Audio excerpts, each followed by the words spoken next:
Hello viewers, welcome to Super Brain. Fourth sum பார்க்கலாம். If your probability of your player winning a particular tennis match is 0.72 ன்னு கொடுத்திருக்காங்க. ஒரு player வந்து ஒரு tennis மேட்சை win பண்றதுக்கான ப்ராபபிலிட்டி கொடுத்துட்டாங்க.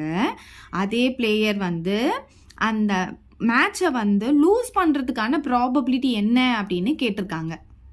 ஸோ நம்ம முன்னாடி சம்மில் பார்த்தோம், ஒரு ஈவெண்ட் நடக்கிறதுக்கும் அதே ஈவெண்ட் நடக்காமல் இருக்கிறதுக்கும் ரெண்டுத்துக்கும் இருக்கிற ப்ராபபிலிட்டியை ஆட் பண்ணும்போது ஆன்சர் வந்து 1 வரும்னு பார்த்தோம். அந்த ஃபார்முலா யூஸ் பண்ணி தான் இப்போ இந்த சம்ம நம்ம போட போகிறோம்.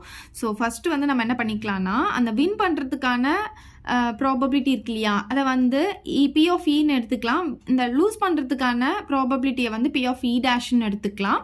Let E be the event of winning the tennis match.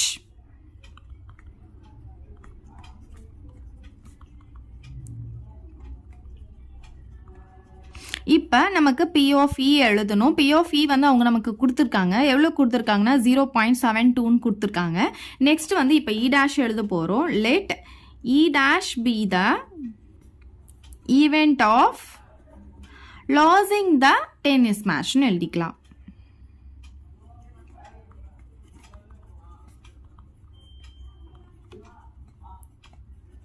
இதை வந்து பி ஆஃப் இ டேஷ்ன்னு எடுத்துக்கலாம். அது நமக்கு தெரியாதது தான் கண்டுபிடிக்க சொல்லியிருக்காங்க. நம்ம ஏற்கனவே நமக்கு இந்த ஃபார்முலா தெரியும். P of E plus P of E dash equal to 1. அதாவது ஒரு ஈவெண்ட் நடக்கிறதுக்கான ப்ராபபிலிட்டியும் அதே ஈவெண்ட் நடக்காமல் இருக்கிறதுக்கான ப்ராபபிலிட்டியும் ஆட் பண்ணும்போது நமக்கு 1 கிடைக்கும். சரி, இப்போ வேல்யூஸை வந்து சப்ஸ்டிடியூட் பண்ணிக்கலாம். பி ஆஃப் இ பார்த்தீங்கன்னா 0.72 ப்ளஸ் இது நமக்கு தெரியாது, அதனால் இதை வந்து நம்ம அப்படியே வச்சுக்க போகிறோம்.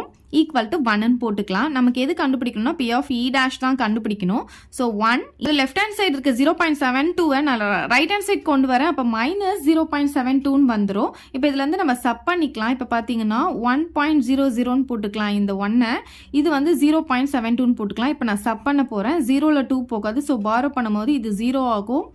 இது பார்த்தீங்கன்னா 9 ஆகும், இது 10 ஆகும். அப்போ 10ல் 2 போச்சுன்னா 8 ஆகுமா, 9ல் 7 போச்சுன்னா 2 ஆகும், இங்கே 0 வந்துடும். அப்போ ஆன்சர் பார்த்தீங்கன்னா 0.28 அப்படின்னு கிடைக்குது.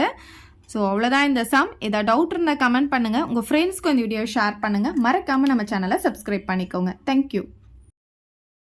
இந்த வீடியோ உங்களுக்கு பிடிச்சா லைக் பண்ணுங்க, ஷேர் பண்ணுங்க. இது வரைக்கும் நம்ம சேனலை சப்ஸ்கிரைப் பண்ணாதவங்க சப்ஸ்கிரைப் பண்ணிடுங்க. மறக்காம பக்கத்தில் இருக்க பெல் பட்டனையும் பிரஸ் பண்ணிடுங்க.